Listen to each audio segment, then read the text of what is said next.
बिस्मिल्लाहि वल्हम्दुलिल्लाह वस्सलातु वस्सलामु अला रसूलिल्लाह सल्लल्लाहु अलैहि वसल्लम अम्मा बाद। मुअज़्ज़ज़ नाज़रीन व सामईन, अस्सलामु अलैकुम व रहमतुल्लाहि व बरकातुहू। कैसे हैं सभी हज़रात? उम्मीद है खैरियत से होंगे। अल्लाह सुब्हानहू व तआला सबों को खैरियत व आफ़ियत की ज़िंदगी अता फ़रमाए। हमने सुना कि वज़ू के 5 शराइत हैं, जिन में से तीसरी शर्त ये है कि आज़ाए वज़ू पर कोई ऐसी चीज़ ना हो जो पानी को जिल्द तक पहुँचने से रुकावट बने, पानी को जिल्द तक न पहुँचने दे।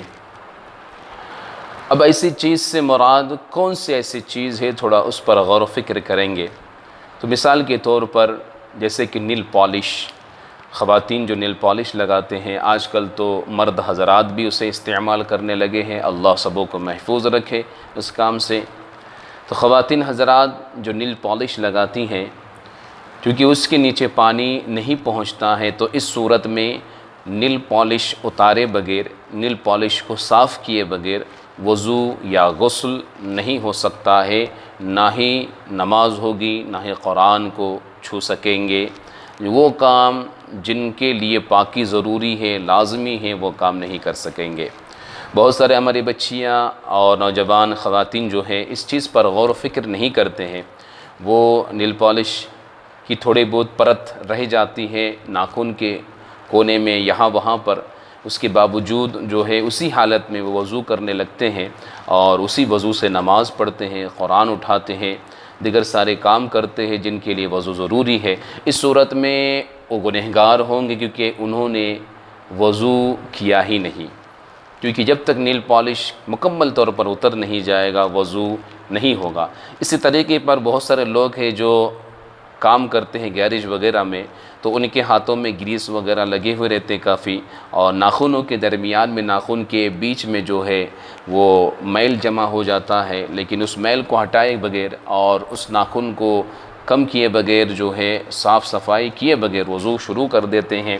तो इस सूरत में चूँकि वहाँ पर भी पानी पहुँचता नहीं है और इस सूरत में उनका वज़ू नहीं होगा और ना ही उस वज़ू से वो नमाज़ पढ़ सकते हैं और ना ही कुरान पाक उठा सकते हैं, ना दीगर काम कर सकते जिसके लिए वज़ू लाज़मी है।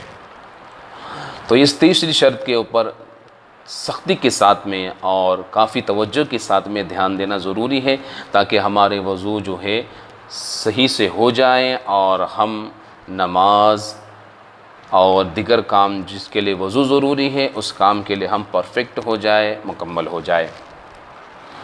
बहुत सारे हज़रात ऐसे भी हैं कि जब वो लिखाई पढ़ाई करते हैं, बच्चे हैं, नौजवान लड़कियां हैं, लड़के हैं या बूढ़े हैं, जब लिखाई करते हैं तो जो पेन का इंक होता है, वो स्याही जिसे कहा जाता है, वो हाथों में लग जाता है। तो इसके लिए शरअन क्या हुक्म है?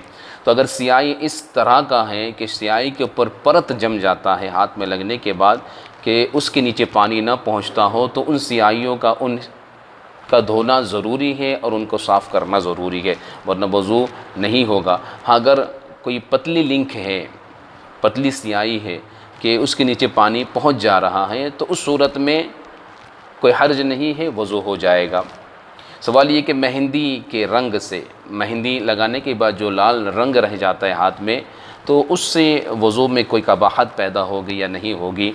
तो उससे कोई कबाहत नहीं पैदा होगा, क्योंकि वज़ू करने के लिए वज़ू का पानी मेहंदी के रंग के नीचे भी पहुंच जाता है। मेहंदी का रंग वज़ू के पानी के लिए रुकावट नहीं बनता है। इस सूरत में उनका वज़ू हो जाएगा। अलबत्ता सुन्नत ये है कि मेहंदी लगाने से पहले वज़ू करना, ये सुन्नत है। अब आइए वज़ू के शराइत से फ़ारिग होकर हम कुछ वज़ू के फ़राइज़ भी समाअत कर लेते हैं। वज़ू में कितने फ़राइज़ हैं उसे भी हम सुन लेते हैं। तो वज़ू में 6 फ़राइज़ हैं शाफ़ई के नज़दीक। नंबर 1, चेहरा धोते वक्त नियत करना, चेहरा धोते वक्त नियत करना। नंबर 2, चेहरा धोना। नंबर 3, दोनों हाथों को कोहनियों समेत धोना। नंबर 4, सर के बाद हिस्से का मसा करना। और नंबर 5, दोनों पैरों को टखनों समेत धोना। और नंबर 6, वज़ू के आज़ा को तरतीब के साथ धोना, यानी पहले चेहरा धोना, फिर हाथ धोना, उसके बाद सर का मसा करना और आखिर में पैर धोना, तरतीब के साथ वज़ू करना। ये 6 फ़राइज़ है। पहला फ़र्ज़ जो है आम तौर पर बहुत सारे इंसान इसमें शाफ़ई हज़रात बिलखुसूस गलती करते हैं और जिसके बिना पर वज़ू नहीं होता है और जाने अनजाने में बिना वज़ू की वो नमाज़ भी पढ़ लेते हैं और कुरान पाक उठा भी लेते, दीगर काम भी कर लेते हैं जिनके लिए वज़ू ज़रूरी है। वो क्या है? चेहरा धोते वक्त वज़ू की नीयत करना।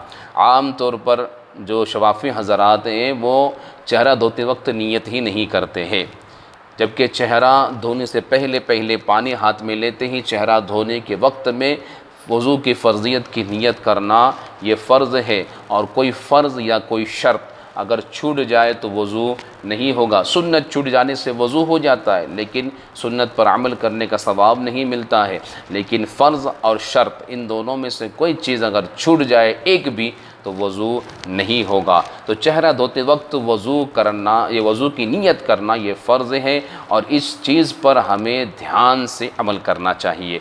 जब हम वज़ू के लिए बैठ रहे हैं तो चेहरा धोते वक्त हम ज़रूर नीयत कर लें। और दूसरा फ़र्ज़ है कि चेहरा धोना, मुकम्मल तौर पर चेहरा धोना। मुकम्मल तौर पर चेहरा एक बार धोना ये फ़र्ज़ है। पूरा चेहरा कहाँ से कहाँ तक है? सर के जो ये हिस्सा है जहाँ बाल उगता है वहाँ से लेकर ठुड्डी के हड्डी के ये नीचे तक, एक कान के लौ से दूसरे कान के लौ तक ये चेहरा मुकम्मल है।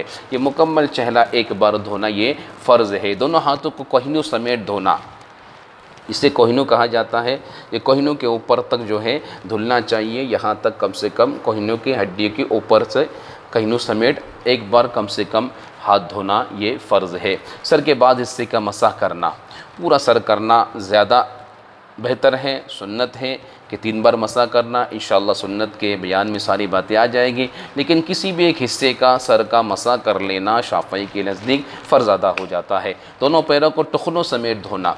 टुखनों जो हड्डी होती है पैरों के, जूता जब पहनते हैं पहनने के बाद ऊपर की जो हड्डी होती है उसे टुखनों कहा जाता है, उस टुखनों समेत धोना फ़र्ज़ है। और इसी तरीके से तरतीब से वज़ू करना, चेहरा, फिर हाथ, फिर सर, फिर पैर, इस तरतीब को ध्यान में रखना और वज़ू करना, ये वज़ू के 6 फ़राइज़ है। इनमें से एक भी छूट जाए तो हमारा वज़ू नहीं होगा। अल्लाह सुब्हानहू व तआला हमें अमल की तौफ़ीक़ अता फ़रमाए, दूसरों तक पहुँचाने की तौफ़ीक़ अता फ़रमाए।